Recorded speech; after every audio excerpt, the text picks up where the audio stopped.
panahon nga ang putling ebanghelyo gihagis sa mga hiwi nga pagtulunan. Kinahanglan mo barug ang mga tinunan ni Kristo sa pagpakigbisog sa paglaban sa pagtuo, nga magkausa ug alang sa tanang panahong gihatag sa Dios ngadto sa iyang katawan.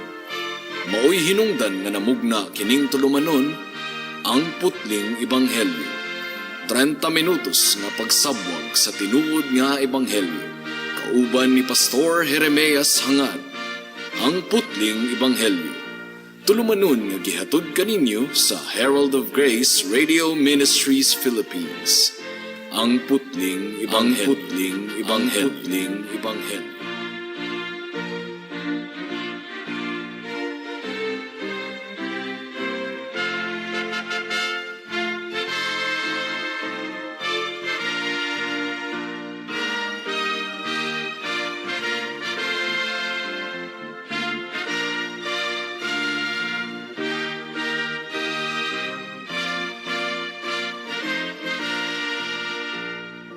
Greetings sa tanang regular nga tigpaminaw sa ato ang panagsibya dinhi sa kahanginan sa mensahe sa Ebanghelyo. Ang ato ang pagpamalandungan niining taknaa mao ang relihiyoso apan nasalaag. Tinuod gayud kana mga kaigsuonan, daghang mga tawo nga relihiyoso apan nasalaag. Ug ang atong teksto makaplagan sa Marcos kapitulo 12 bersikulo 34 nga nagaingon: Nakamatikod si Jesus nga maalamon kaayo ang tubag sa maong magtutudlo sa balaod. Busa miingon siya kaniya, dili ka halayo sa gingharian sa Dios. So ani ay tawo mga kaigsuonan nga interesado gayud kaayo sa gingharian sa Dios, apan wala siya makasulod sa gingharian sa Dios. Mao kining tawhana ang estudyante or nagatuon sa balaang kasulatan, usa ka tawo nga edukado kaayo sa Biblia, and yet wala gayud niya mailhi ang buhi nga Dios. Ang giingon ni Kristo kaniya, dili siya halayo sa gingharian sa Dios. Apan wala siya makasulod sa gingharian sa Dios. Siya mao ang tawo nga relihiyoso gayud kaayo, deboto gayud kaayo, pero ang iyang kasing-kasing wala mabag-o. Siya ang tawo nga concerned, adunay pakabana sa moralidad, adunay pakabana sa mga pangutana mahitungod sa espirituhanon nga aspeto sa kinabuhi, tungod kay ang iyang pangutana kang Hesus mahitungod man sa balaod ug sa moralidad. Siya ang usa ka tawo nga interesado sa balaod ug interesado sa maayong pamatasan, pero atubangan sa Ginoo ang iyang kahimtang wala siya pagaisipa nga matarong, wala siya pagkabalaan at ubangan sa Dios. Relihiyoso siya mga kahigalaan, apan nasalaag gihapon ang iyang kalag. Ug kinsa ang gasulti niini nga statement sa Marcos kapitulo 12 bersikulo 34 nga atong gibasa kaganina. Wala nay lain pa kundili ang atong Ginoong Hesukristo, ang Dios sa langit ug sa yuta. Siya mismo ang nagsulti ni adtong maong tawhana, dili ka halayo sa gingharian sa Dios. Dili lagi halayo sa gingharian sa Dios, apan wala makasulod sa gingharian sa Dios. Si Kristo na mismo ang nagsulti mga kaigsunan. Si Kristo ang anak sa Dios. Ug nasayod gayod si Kristo kung kinsa ang tinuod nga mga katawhan niya ug kung kinsa ang dili tinuod niya nga mga katawhan. Ug ang gisulti ni Kristo mahitungod ni adtong tawhana, dili ka halayo sa gingharian sa Dios. Apan mga kahigalaan, wala pagihapon siya makasulod sa gingharian sa Dios. Adunay upat ka bahin ang atong pamalandong niining taknaa. Una, the man himself, atong ilailahon katong tawhana. Ikaduha, the man's knowledge, unsa man ang kahibalo ni adtong tawhana. Ikatulo, the man's attitude, unsa man ang iyang tinagdan ni Kristo. Ug ikaupat, the man's failure, asa napakiyas kadtong tawhana, nganong nagpabilin siyang haduol unta sa gingharian sa Dios, apan wala makasulod sa gingharian sa Dios. Mudangat na kita sa unang punto, the man himself. Kinsa man kadtong tawhana, mga kaigsuonan, kadtong tawhana nga giingna ni Kristo, dili ka halayo sa gingharian sa Dios. Kinsa man kadto siya? Ang giingon sa bersikulo 28 sa Marcos kapitulo 12, ang giingon dinhi, kining tawhana usa sa mga iskriba. Kung atong tun-an ang kasaysayan sa nasod sa Israel, mga kaigsuonan, ang trabaho sa mga iskriba mao ang pagpreserbar, paghubad ug pagsulat ug pag-interpret sa balaang kasulatan. Ilang gisulat sa ilang kamot ang balaang kasulatan aron mag-produce og daghang kopya kay wala pay mga printing press ni adtong panahona. So kung makabaton sila og mga kopya sa Biblia, kinahanglan gayod nga isulat nila sa ilang kamot. Mao kadto ang trabaho sa mga iskriba. In other words, mga kaigsuonan, kadtong tawhana autoridad sa Biblia, sa daang tugon. That was exactly what he was. He was a scribe. But pasabot, memoryado na gani tingali halos ni adtong tawhana ang pulong sa Ginoo. Makakutlo siya sa balaang kasulatan gikan sa iyang panumduman. Gumikan kay kapila na tingali kahigayon nga nasulat niya ang tibuok Biblia. Pabalik-balik, mga kaigsuonan. Wala sila'y printing press, sumala sa gikasulti kuna. Ilang gisulat pinaagi sa ilang kamot ang balaang kasulatan. And yet, ang giingon ni Kristo ni adtong tawhana, wala ka makasulod sa gingharian sa Dios. Apan dili ka halayo niini.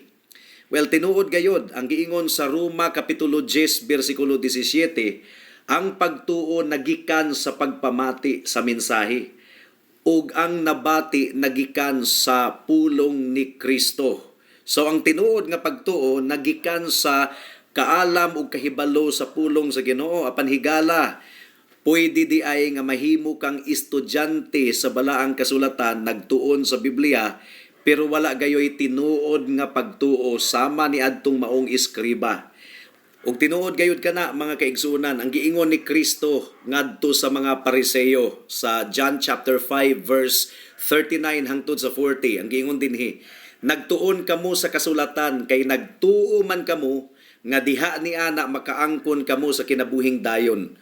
Ang kasulatan mismo nagsaksi mahitungod kanako. Apan kamo dili buot muari kanako aron unta makabaton kamo kinabuhi. So posible di ay nga Bible student ang usa ka tawo pero dili tinuod nga magtotoo ug dili tinuod nga luwas. Mao kadtoy nahitabo sa mga Pariseo, mga Saduceo ug mga iskriba. Well, katong tawhana, mga kaigsuonan, nasayod siya sa iyang Biblia pero wala niya mailhi ang atong buhi nga Dios. Posible di ay nga usa ka tawo well-versed sa mga doktrina sa Biblia, well-versed sa mga tradisyon ug sa tanang mga dunay kalabutan sa ritual ug seremonyas sa relihiyon. Apan walay tinuod nga pagkaila sa atong buhi nga Dios. Kung masayran nimo ang pulong sa Ginoo, dili bot ipasabot ka na nga automatic nasayran nimo ang Ginoo mismo, ang atong Ginoong Hesukristo. So mao kadto ang tawo nga gisultihan ni Jesus, mga kaigsuonan, no? Estudyante siya sa balaang kasulatan, gumikan kay iskriba man siya, autoridad siya sa Biblia, nasayod siya sa mga doktrina, sa mga tradisyon ug uban pa nga mga butang, pero wala gayud niya mailhi sa tinuuray gayud ang atong Ginoong Hesukristo. Mao nga giingnan siya ni Kristo, dili ka halayo sa gingharian sa Dios.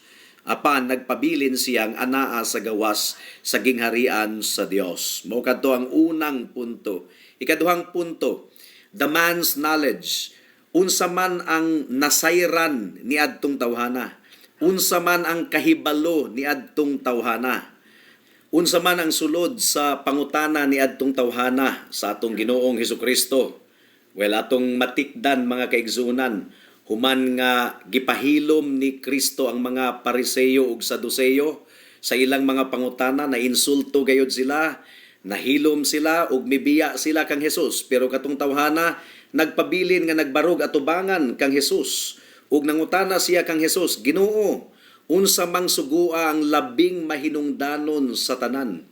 ug mitubag ang atong Ginoo, kinahanglan nga higugmaon mo ang Ginoo nga imong Dios sa tibuok mong kasing-kasing, sa tibuok mong kalag, sa tibuok mong salabutan ug sa tibuok mong kusog. Ang sunod mao kini, higugmaa ang imong isig katawo sama sa imong kaugalingon. So, human nga matubag ni Kristo ang iyang pangutana unsa man ang giingon ni atong tawhana. Ang iyang giingon mao kini, Ginoo, nalitok mo og insakto ang kamatuoran nga adunay usa lamang ka Dios ug wala nay lain pa. So kining tawhana mga kaigsuonan nga awtoridad sa Biblia, memoryado gani tingali niya ang Biblia. Siya ang tawo nga nagtuon sa kasulatan, iyang gihubad ang kasulatan ug iyang gisulat ang kasulatan ug iyang giinterpret ang balaang kasulatan. Apan ang giingon ni Kristo kaniya, dili kahalayo sa gingharian sa Dios. Apan wala lagi siya makasulod sa gingharian sa Dios. So kining tawhana nagtuo nga aduna lamay usa ka Dios. Dili mga Dios, dili mga Dios. Nagtuo siya sa Dios ni David, Dios ni Abraham, Dios ni Isaac ug ni Jacob, ang Dios nga nagbuhat sa tanang mga butang niining kalibutana. Ang iyang giingon ni Kristo, Ginoo, nalitok mo og insakto ang kamatuoran nga adunay usa lamang ka Dios ug wala nay lain pa. In other words, kining tawhana mga kahigalaan, evident gayud kaayo nga nagtuo siya sa Dios, and yet ang giingon ni Kristo kaniya dili kahalayo sa gingharian sa Dios. Mga kahigalaan, kung motuo ka sa Dios, dili ka na abot ipasabot nga luwas ka na. Gumikan kay ang giingon ni Santiago sa James chapter 2 verse 19. Nagtuo ka nga usaray Dios, maayo ka na. Apan ang mga demonyo nagtuo sab ni ana ug nagkurog sa kahadlok. So, niadtong ang Ginoo nagpakita sa tawo nga gisudlan og daghang demonyo sa iyang lawas, misinggit kadtong mga demonyo og miingon, nasayod kami kung kinsa ka. Ikaw ang balaan sa Israel. Mianhi ka ba aron sakiton kami bisag dili pa kini mao ang takna. So mga kahigalaan, kadtong mga demonyo nagtuo sila sa Dios. Nagtuo sila kang Kristo ingon nga anak sa Dios, ang balaan nga anak sa Dios. Nagtuo sab sila sa adlaw sa paghukom. Pero wala sila maluwas katong mga demonyo Kadtong tawhana usab, katong iskriba nga gikaistorya sa atong Ginoong Hesukristo, nagtuo usab siya sa usa lamang ka Dios. Gumikan kay iyang gisulti, Ginoo, nalitok mo og insakto ang kamatuoran nga adunay usa lamang ka Dios ug wala nay lain pa. Kadto nga Dios mao ang Dios ni Abraham, Isaac ug ni Jacob. Now, paminawa ninyo mga kaigsuonan, ang giingon niya sa verse 33. Ang iyang giingon, Ginoo, nalitok mo og insakto ang kamatuoran nga adunay usa lamang ka Dios ug wala nay lain pa. Ug ang paghigugma sa Dios sa tibuok nga kasing-kasing, sa tibuok nga kalag ug kusog, ug ang paghigugma sa isig katawo sama sa paghigugma sa kaugalingon, mas bililhon pa kaysa mga halad nga sinunog. Maugayad kadto ang gisulti niya atong tawhana mga kaigsuonan. Doon na siya kaalam og kahibalo sa pulong sa Ginoo, and yet ang giingon ni Kristo kaniya, dili kahalayo sa gingharian sa Dios. Makatingala gayud kaayo mga kaigsuonan, gumikan kay niadtong panahon kadto sa daghan kaayong mga seremonyas, daghan kaayong mga halad nga sinunog nga gihalad didto sa templo. Ug sa atong kapanahunan karon, daghang mga tawo nga nagtuo ni aning mga butanga, mga seremonyas, mga kandila, mga gisunog nga mga insenso. Pero katong tawhana, klaro gayud kaayo nga wala siya magtuo ni adtong maong seremonyas. Daghang mga tawo ni adtong iyang kapanahunan nagtuo sa mga ritual ug mga seremonyas. But that man understood nga ang kaluwasan wala sa mga ritual o seremonyas. Mao gani nga giingnan siya ni Kristo, dili kahalayo sa gingharian sa Dios tungod kay daghan kayo siyang kahibalo. Daghan siyang kamatuoran nga nahibaw-an. Interesting gayud kayo kini mga kaigsuonan. Applicable kini sa daghan kaayong mga tawo sa atong kapanahunan karon. Presumptuous, gumikan kay daghag intellectual knowledge sa Biblia, pero dili tinuod nga luwas. Mao kadto ang ikaduhang punto. Ikatulong punto, the man's attitude. Unsa man ang attitude ni adtong tawhana? Unsa ang iyang tinagdan ni Kristo? Well, mas maayo pa ang iyang attitude kaysa sa mga attitude sa mga Pariseo ug sa mga Saduceo. Nakita ni adtong tawhana nga gipahilom ni Kristo ang mga Saduceo ug Pariseo, na insulto gayud sila, wa na sila kapangutana pa kay gitubag ni Kristo ang tanan ug naulawan sila ug mibiya kadtong mga Pariseo ug Saduceo. Pero kining tawhana, mga kaigsuunan, iyang giila ang kaalam ni Kristo. Gitawag niya si Kristo ingon nga Ginoo. Iyang gitawag si Kristo ingon nga Master, Amo. He spoke well of Christ. Ang iyang gilitok mahitungod kang Kristo, nga si Kristo kuno nagsulti sa kamatuoran. So here was a man speaking to Jesus Christ nga giisip nga kaaway sa mga Pariseo ug Saduceo. Pero nagpabilin siyang nagbarog atubangan sa Dios ug miingon, "You are telling the truth. What you are saying is true. What you are saying is true." So aduna usab siya'y attitude nga gustong masayod sa kamatuoran. Ang ubang mga iskriba ug mga Pariseo ug Saduceo namiya na, gumikan kay naulawan man sila. Pero kadtong tawhana aduna siya'y espiritual nga paminsar ug iyang nasabtan nga ang paghigugma sa Dios labaw pang mahinungdanon kaysa mga tithing, ikanapulo, mga pagpuasa, paghatag og mga limos. Ayaw ni og buhata, ayaw na og buhata. Mao kadto ang kinaham nga mga subject sa mga pagtulunan sa mga iskriba ug mga Pariseo ug mga Saduceo.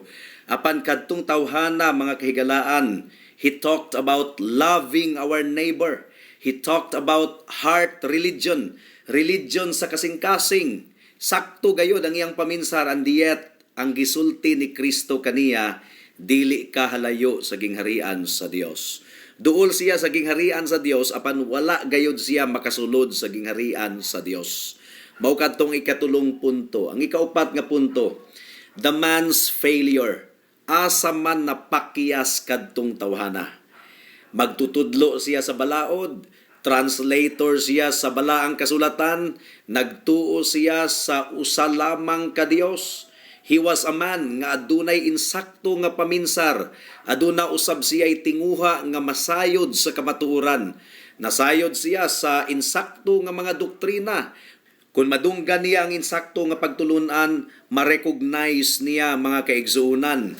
Maayo usab ang iyang evaluation sa atong Ginoong Hesukristo. Apan ang pangutana, asa man siya napakyas? Nganong wa man gyud gihapon siya makasulod sa gingharian sa Dios? Dunay kulang, mga kaigsuunan. Una, wala gyud kay mabasa nga aduna siya'y pagsugid sa iyang mga kasalanan. Kining tawhana, he spoke well of the law. He was talking about the law. Nagtuon siya sa balaod, mga kaigsuunan.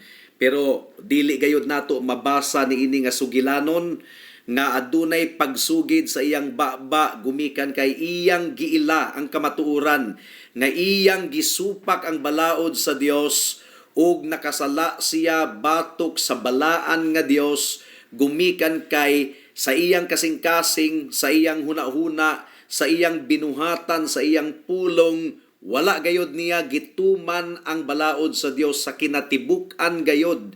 Iya kining gisupak atubangan sa Dios. Aduna ba kay mabati nga iyang gisugid ang iyang sala? Wala. Bisan pag imong basahon ang tibuok Marcos kapitulo 12. Wa gyud kay makita nga iyang gisugid ang iyang sala, iyang giila ang iyang sala. Ang giingon sa Biblia, ang nagtabon sa iyang sala dili gayud muuswag, apan ang nagsugid og mibiya niini makakaplag og kaluoy. Ang 1 John chapter 1 verse 9 nagaingon, kung isugid nato ang atong sala, matinud-anon siya og matarong nga mupasaylo sa atong mga sala ug mulimpyo kanato sa tanang pagkadautan. Higala, tanan nga mga tawo nga miduol kang Kristo sa tinuuray gayod, miduol kang Kristo ingon nga makasasala, dili lamang ingon nga tawo nga buutan, gumikan kay ang atong Ginoong Hesukristo nagaingon, wala ako mianhi aron sa pagtawag sa mga matarong, kundili sa mga makasasala aron sila maghinulsol. O ang giingon usab ni Apostol Pablo, mga kaigsuunan, matinud-anon kini nga kamaturan og takos nga pagadawaton gayod, nga si Kristo Jesus mianhi sa kalibutan aron sa pagluwas sa mga makasasala, ug ako ang pinakalabawng makasasala sa tanan. Mao kadto ang pagsugid ni Pablo, pero wa gyud kay madunggan gikan niining tawhana nga gikaistorya ni Jesus nga siya nagsugid sa iyang salaod batok sa Dios. Nasayod ka ba higala kung unsa ang gibuhat sa balaod sa Dios? Ang balaod sa Dios, matud pa ni Pablo, usa ka schoolmaster or magtutudlo nga nagapunting kanato padulong kang Kristo. Ang balaod mao ang nagpahibalo sa tawo nga siya makasasala, nga siya guilty atubangan sa Dios, nga siya nahailalom sa paghukom sa Dios. Pero kining tawhana, bisan pag nagtuon siya sa balaod, wala siya masamari sa balaod. Wa niya makita nga siya misupak sa balaod ug nakasala ug makasasala atubangan sa Dios. Wa niya gisugid ang iyang sala. Wala siya moingon, Ginoo, maluoy ka kanako ang makasasala. Higala, nakit-an mo ba ang imong kahimtang atubangan sa Dios? Nga ikaw makasasala? Ang giingon ni Haring David, akong giila ang akong mga sala ug ang akong mga kalapasan anaa sa akong atubangan.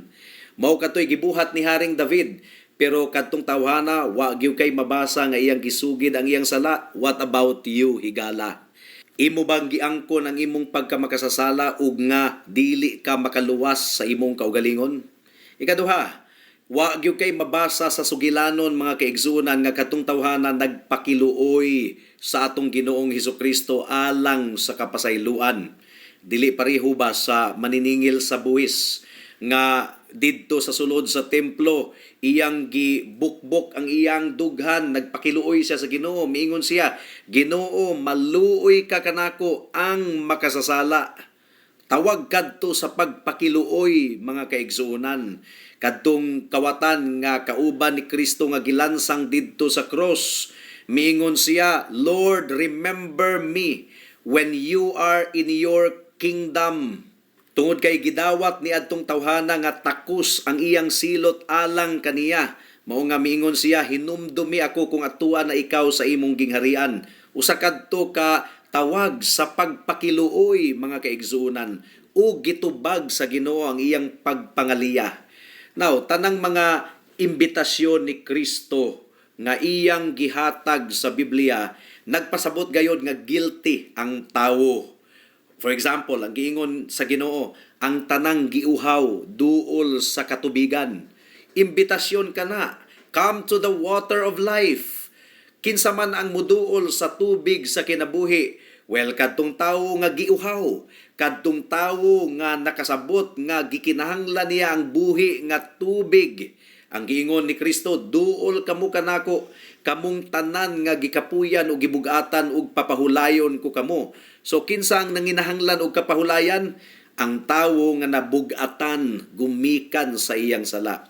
So kining tanan nga mga imbitasyon sa Biblia, nagpakita gayod nga guilty ang mga tawo. For example, ang pagsugid ni Haring David sa iyang kasalanan sa Salmo Kapitulo 51, nagpakiluoy siya sa Ginoo, iyang gisugid ang iyang sala. Mao gyud kana ang requirement, mga kaigsunan, kung ang usa ka tawo maluwas.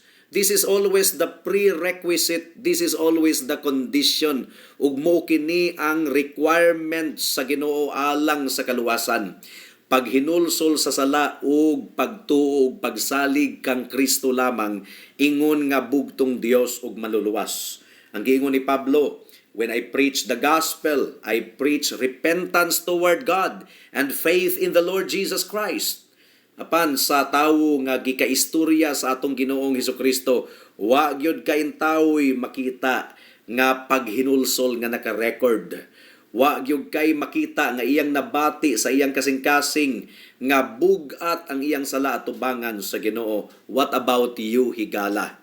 Adto na bay conviction nga gipabati sa balaang espiritu sa imong kasing-kasing karon nga ikaw makasasala o gikinahanglan nga imong ikaguol ang imong sala o kinahanglan nga imo kining isugid atubangan sa Ginoo ug magpakiluoy ka sa Ginoo alang sa kapasayloan? Paminawa ang pag-ampo ni Haring David sa Psalm chapter 51. O Dios, kaluy iintawon ako tungod sa gugma mo nga walay paglubad. Papasa ang akong mga sala tungod sa dako mong kaluoy. Well, nabati nimo kana higala. That's a plea for mercy. Tawag ka na sa pagpakiluoy. Sumpay pa ni David, hugasi ako sa tanan kong pagkadautan ug hinlui ako sa akong sala.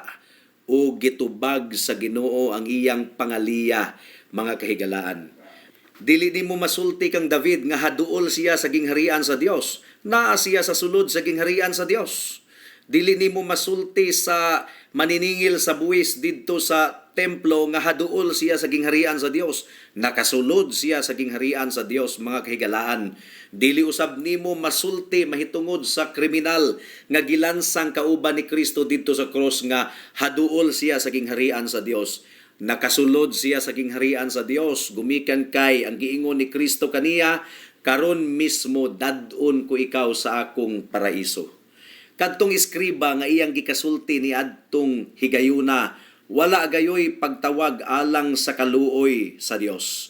Walay pagsugid sa iyang sala, walay pag-ila sa iyang pagkamakasasala, ug wala siya midangup kang Kristo alang sa kaluwasan. Unsa pa? Walay pagsugid usab kung kinsa si Kristo sa iyang kinabuhi, Dios ug manluluwas. Tinuod iyang gidayig si Kristo, iyang gidayig ingon nga master, magtutudlo. He talks about Jesus Christ being a wise teacher. Iyang giila nga si Kristo usa ka maayong tawo. He acknowledges Jesus Christ as a man of authority, pero dili isip manunubos og Dios ug manluluwas sa iyang kinabuhi. Wala man giingon sa Biblia nga kung isugid nimo nga si Kristo buutang tawo, maayong tawo, propeta, muayo og mga balatian, maluwas kamo. No, ang giingon ni Pablo sa Romans chapter 10 verse 9 and 10, if you confess with your mouth Jesus is Lord and believe in your heart God raised him from the dead, nga siya gilansang, gilubong ug nabanhaw gikan sa mga patay, pinaagi sa gahom sa Dios, ikaw maluwas. Jesus Christ was crucified isip kapuli sa mga makasasala. Gibanhaw siya isip tigtulid sa tanang mga makasasala nga nagsalig kaniya, ug milingkod siya sa trono sa Dios isip tigpataliwala sa tawo ug sa Dios, mga kahigalaan. Nagtuo ka ba kang Kristo ingon nga imong Ginoo ug manluluwas? Do you know Jesus Christ as your Lord and Savior? Gipangutana ni Kristo sa iyang mga tinun-an, unsa may ikasulti sa mga tawo kanako, kinsa man ako? Miingon ang iyang mga disciples, ila kang gidayig. Ang uban nag-ingon nga ikaw si Elias. Si Elias, respetado kayo nga propeta sa Israel. Ang uban miingon nga ikaw si John the Baptist. Pero nangutana si Jesus sa iyang mga tinunan, kamo, unsa may inyong ikasulti alang kanako, kinsa man ako? And then Peter said, you are the Christ, the Son of the living God, the Lord and Savior. Wala nato mabasa sa sugilanon, mga kaigsuonan, nga giila ni adtong tawhana si Kristo, ingon nga iyang Dios ug manluluwas. Walay pagsugid sa sala, walay pagtawag alang sa kaluoy sa Ginoo, walay pag-ila kang Kristo, ingon nga manunubos, ingon nga Dios ug manluluwas.